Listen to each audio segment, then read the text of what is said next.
ಓಂ ಗಂಗನಪತಿಯೇ ನಮಃ. ಜೈ ಶ್ರೀಕೃಷ್ಣ. ಇಂದಿನ ಈ ವಿಡಿಯೋದಲ್ಲಿ ಭಗವದ್ಗೀತೆಯ ಅಧ್ಯಾಯ 2 ಗೀತಾಸಾರ ಸಂಗ್ರಹದ ಶ್ಲೋಕ 57ರಿಂದ 62ರವರೆಗೆ ನಾವು ಕವರ್ ಮಾಡಲಿಕ್ಕಿದ್ದೇವೆ. ಶ್ಲೋಕ 57. ಯಹ ಸರ್ವತ್ರ ಅನಭಿಸ್ನೇಹ ತತ್ತತ್ ಪ್ರಾಪ್ಯ ಶುಭ ಅಶುಭಂ ನ ಅನಬಿಂದತಿ ನ ದ್ವೇಷ್ಟಿ ತಸ್ಯ ಪ್ರಜ್ಞಾ ಪ್ರತಿಷ್ಠಿತ. ಐಹಿಕ ಜಗತ್ತಿನಲ್ಲಿ ಒಳ್ಳೆಯದಾಗಲಿ ಕೆಟ್ಟದಾಗಲಿ ಯಾರ ಮನಸ್ಸನ್ನು ತಾಗುವುದಿಲ್ಲವೋ, ಯಾರು ಅದನ್ನು ಹೊಗಳುವುದೂ ಇಲ್ಲವೋ ತೆಗಳುವುದೂ ಇಲ್ಲವೋ ಅಂತಹವರು ಪರಿಪೂರ್ಣ ಜ್ಞಾನದಲ್ಲಿ ಸ್ಥಿರರಾಗಿರುತ್ತಾರೆ. ಐಹಿಕ ಜಗತ್ತಿನಲ್ಲಿ ಯಾವಾಗಲೂ ಏರುಪೇರಾಗುತ್ತಲೇ ಇರುತ್ತದೆ. ಇದು ಒಳ್ಳೆಯದಾಗಿರಬಹುದು ಅಥವಾ ಕೆಟ್ಟದಾಗಿರಬಹುದು. ಇಂತಹ ಪ್ರಾಪಂಚಿಕ ಏರುಪೇರುಗಳಿಂದ ಯಾರು ಉದ್ವಿಗ್ನರಾಗುವುದಿಲ್ಲವೋ, ಯಾರ ಮನಸ್ಸನ್ನು ಒಳ್ಳೆಯದಾಗಲಿ ಕೆಟ್ಟದಾಗಲಿ ತಾಗುವುದಿಲ್ಲವೋ ಅವರು ಕೃಷ್ಣ ಪ್ರಜ್ಞೆಯಲ್ಲಿ ನಿಷ್ಠಾವಂತರಾಗಿದ್ದಾರೆ ಎಂದು ಅರ್ಥ ಮಾಡಿಕೊಳ್ಳಬೇಕು. ಈ ಪ್ರಪಂಚವೇ ದ್ವಂದ್ವಮಯವಾದದ್ದು. ಆದ್ದರಿಂದ ಮನುಷ್ಯನು ಈ ಐಹಿಕ ಪ್ರಪಂಚದಲ್ಲಿ ಇರುವವರೆಗೆ ಒಳ್ಳೆಯದರ ಮತ್ತು ಕೆಟ್ಟದ್ದರ ಸಾಧ್ಯತೆ ಇದ್ದೇ ಇರುತ್ತದೆ. ಆದರೆ ಕೃಷ್ಣ ಪ್ರಜ್ಞೆಯಲ್ಲಿ ನಿಷ್ಠನಾಗಿರುವವನಿಗೆ ಸಕಲ ಮಂಗಳ ಪೂರ್ಣನಾದ ಶ್ರೀಕೃಷ್ಣನೊಡನೆ ಮಾತ್ರ ಸಂಬಂಧ. ಆದುದರಿಂದ ಶುಭಾಶುಭಗಳಿಂದ ಬಾಧಿತನಾಗುವುದಿಲ್ಲ. ಇಂತಹ ಕೃಷ್ಣ ಪ್ರಜ್ಞೆಯು ಮನುಷ್ಯನನ್ನು ಪರಿಪೂರ್ಣವಾದ ಅಲೌಕಿಕ ಸ್ಥಿತಿಯಲ್ಲಿ ಇರಿಸುತ್ತವೆ. ಈ ಸ್ಥಿತಿಯನ್ನು ಸಮಾಧಿ ಎಂದು ಕರೆಯುತ್ತಾರೆ. ಶ್ಲೋಕ 58. ಯದಾ ಸಂಹರತಿ ಚ ಅಯಮಃ ಕೂರ್ಮಃ ಅಂಗಾನಿ ಇವ ಸರ್ವಶಃ ಇಂದ್ರಿಯಾಣಿ ಇಂದ್ರಿಯಾರ್ಥೇಭ್ಯಃ ತಸ್ಯ ಪ್ರಜ್ಞಾ ಪ್ರತಿಷ್ಠಿತ. ಆಮೆಯು ತನ್ನ ಅಂಗಗಳನ್ನು ಚಿಪ್ಪಿನೊಳಕ್ಕೆ ಎಳೆದುಕೊಳ್ಳುವಂತೆ ಯಾರು ತನ್ನ ಇಂದ್ರಿಯ ವಿಷಯಗಳಿಂದ ಹಿಂದಕ್ಕೆ ಎಳೆದುಕೊಳ್ಳಬಲ್ಲರೋ ಅವರು ಪರಿಪೂರ್ಣ ಪ್ರಜ್ಞೆಯಲ್ಲಿ ಸ್ಥಿರವಾಗಿರುತ್ತಾರೆ.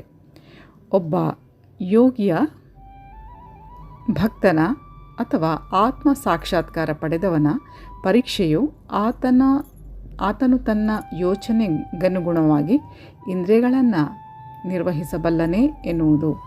ಬಹುಮಂದಿ ಇಂದ್ರಿಯಗಳ ಸೇವಕರಾಗಿರುತ್ತಾರೆ ಮತ್ತು ಇಂದ್ರಿಯಗಳು ಬಯಸಿದಂತೆ ನಡೆದುಕೊಳ್ಳುತ್ತಾರೆ.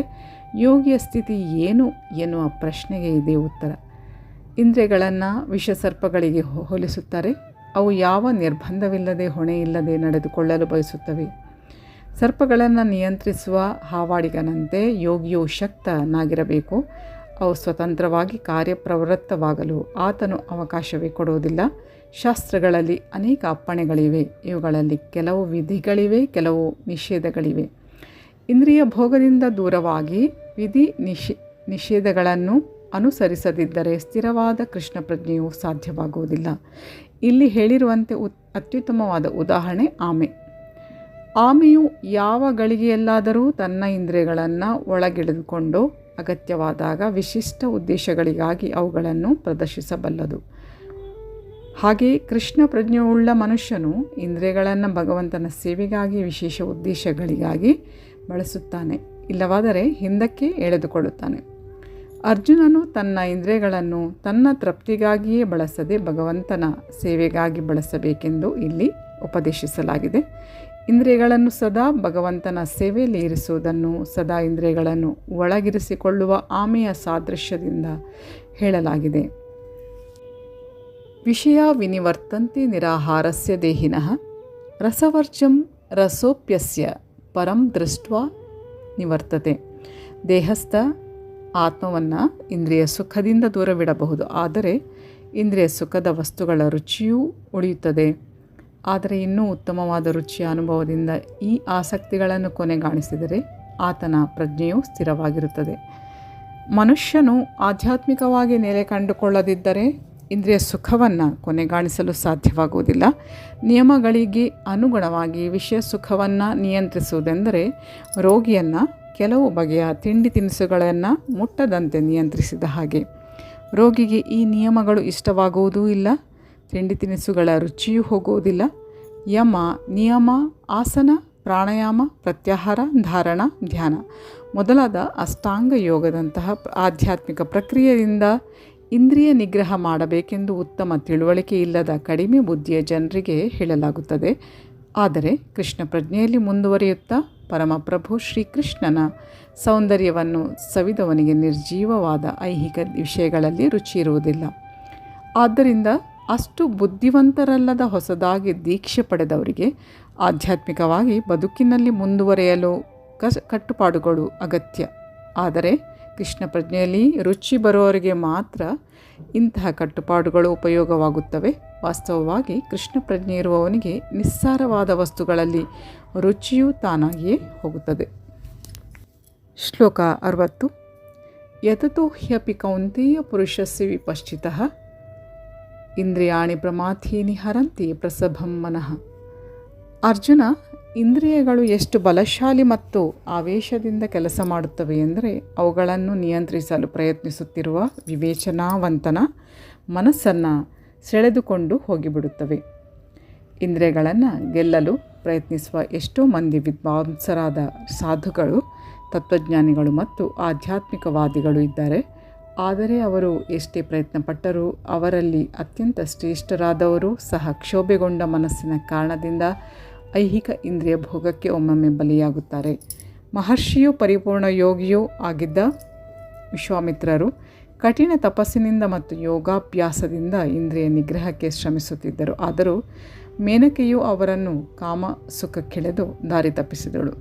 ಪ್ರಪಂಚದ ಚರಿತ್ರೆಯಲ್ಲಿ ಇಂತಹ ಎಷ್ಟೋ ನಿದರ್ಶನಗಳಿವೆ. ಆದರೆ ಪೂರ್ಣ ಕೃಷ್ಣ ಪ್ರಜ್ಞೆಯಿಲ್ಲದೆ ಮನಸ್ಸನ್ನು, ಇಂದ್ರಿಯಗಳನ್ನು ನಿಯಂತ್ರಿಸುವುದು ಬಹು ಕಷ್ಟ.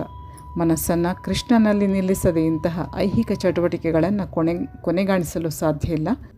ಕೃಷ್ಣ ಪ್ರಜ್ಞೆಯು ಆಧ್ಯಾತ್ಮಿಕವಾಗಿ ಅಂತಹ ಸೊಗಸಾದ ಸಂಗತಿ ಎಂದರೆ ತಾನಾಗಿಯೇ ಐಹಿಕ ಸುಖವು ಅಸಹ್ಯವಾಗುತ್ತದೆ. ಇದು ಹಸಿದ ಮನುಷ್ಯನು ಸಾಕಷ್ಟು ಪ್ರಮಾಣದಲ್ಲಿ ಪುಷ್ಟಿಕರವಾದ ಆಹಾರವನ್ನು ತಿಂದು ಹಸಿವನ್ನು ತೃಪ್ತಿಪಡಿಸಿಕೊಂಡಂತೆ. ಮಹಾರಾಜ ಅಂಬರೀಷನ ಮನಸ್ಸು ಕೃಷ್ಣ ಪ್ರಜ್ಞೆಯಲ್ಲಿ ನೆಲೆಸಿದುದರಿಂದ ಅವನು ಮಹಾಯೋಗಿ ದುರ್ವಾಸ ಮುನಿಯನ್ನು ಸೋಲಿಸಿದ. ಮುಂದಿನ ಶ್ಲೋಕ 61. ತಾನಿ ಸರ್ವಾಣಿ ಸಂಯಮ್ಯ ಯುಕ್ತ ಆಸೀತ ಮತ್ಪರಃ ವಶೇಹಿ ಯಸ್ಯ ಇಂದ್ರಿಯಾಣಿ ತಸ್ಯ ಪ್ರಜ್ಞಾ ಪ್ರತಿಷ್ಠಿತ. ಯಾರು ತನ್ನ ಇಂದ್ರಿಯಗಳನ್ನು ಸಂಪೂರ್ಣವಾಗಿ ನಿಯಂತ್ರಿಸಿ ಅಂಕೆಯಲ್ಲಿ ಇಡುತ್ತಾನೋ ಮತ್ತು ತನ್ನ ಪ್ರಜ್ಞೆಯನ್ನು ನನ್ನಲ್ಲಿ ಕೇಂದ್ರೀಕರಿಸುತ್ತಾನೋ ಅವನನ್ನು ಸ್ಥಿರ ಬುದ್ಧಿಯವನು ಎಂದು ಕರೆಯುತ್ತಾರೆ. ಯೋಗ ಪರಿಪೂರ್ಣತೆಯ ಅತ್ಯುನ್ನತ ಪರಿಕಲ್ಪನೆಯೂ ಕೃಷ್ಣ ಪ್ರಜ್ಞೆ ಎನ್ನುವುದನ್ನು ಈ ಶ್ಲೋಕದಲ್ಲಿ ಸ್ಪಷ್ಟವಾಗಿ ವಿವರಿಸಲಾಗಿದೆ. ಮನುಷ್ಯನಿಗೆ ಕೃಷ್ಣ ಪ್ರಜ್ಞೆ ಇಲ್ಲದಿದ್ದರೆ ಇಂದ್ರಿಯಗಳನ್ನು ನಿಯಂತ್ರಿಸುವುದು ಸಾಧ್ಯವೇ ಇಲ್ಲ. ಮೇಲೆ ಹೇಳಿದಂತೆ ದುರ್ವಾಸ ಮುನಿಯು ಅಂಬರೀಷ ಮಹಾರಾಜನೊಡನೆ ಜಗಳವನ್ನು ಪ್ರಾರಂಭಿಸಿದ.